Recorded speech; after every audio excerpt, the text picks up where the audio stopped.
fellow Toastmasters and guest. This has been a difficult couple of weeks for me. Last Wednesday, a story broke from the Washington Post about Roy Moore. I imagine you've all heard. He's a judge who is running for a Senate seat, and 4 women had told the story to the Post of having had sexual relationship with him as a minors when he was in his 30s. And this was a very distressing subject for lots of people. And the Republican Party was very slow to, as they have been before, denounce his behavior. Finally, a 5th woman came forward today, and McConnell has suggested that he should walk away from the race. So that's good news. Coincidentally, 4 or 5 days before the story broke, I happened to take my aunt out for coffee to let her know that about 43 years ago, her husband had molested me when I was about 13.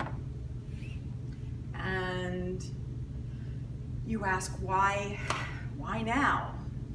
Well, I've been waiting until her granddaughter, her oldest granddaughter, was getting pretty close to the age I had been. And so her granddaughter turned 9 last month, and I knew I had to do it. I had to give the family time to figure out what they were going to do, and it was one of the most difficult conversations I've had. When I was 13, I was babysitting their child, their second child. Their first had died of a profound heart defect. And so I was babysitting their second child. And he was, after the evening was over, he was driving me home, and he pulled over into a closed and dark gas station. It was some distance from my house, and I had no idea where I was. I was years away from driving a car and navigating, and I was terrified. And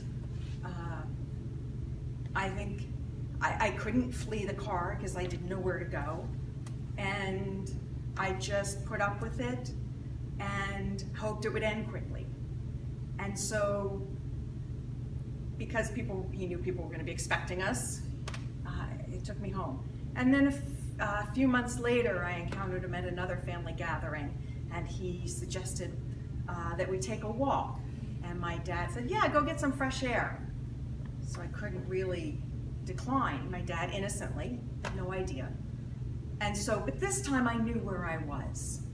And so when he crushed me against a rock wall, once we were out of sight and out of earshot, I could push him away and walk away and yell, no, this isn't happening again, and go back where I would be safe again. Now, people are so terribly afraid of that men's lives are ruined by false accusations. But what I want you to know, and if I could inculcate you, if I had time enough to do so, I would remind you that only in about 10% of the cases do they find that they're false accusations. And the lion's share of those occur in child custody battles. And so in many cases, what's happening is the other parent seeking more or complete custody, full custody, is asking questions, hoping that there's something nefarious happening with the other parent. And kids are wanting to please and sort of, well, yeah, maybe, and it's a very dangerous game.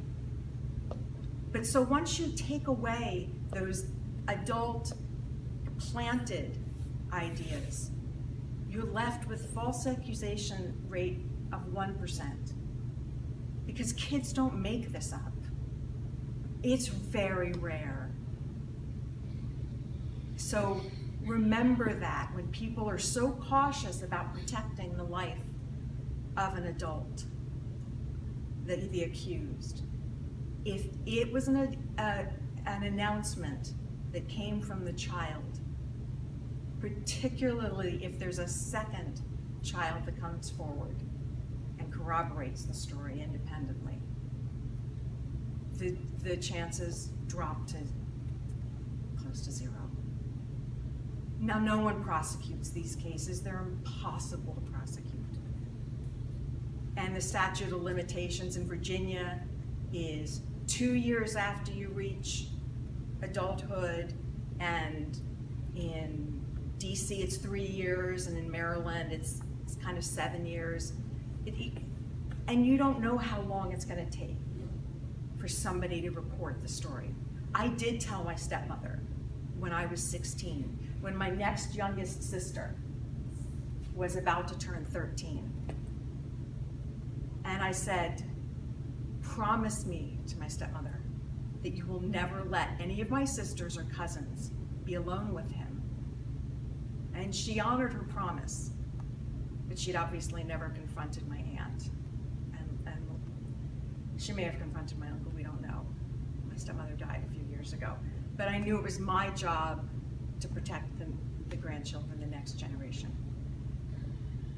And this is a pain that doesn't go away.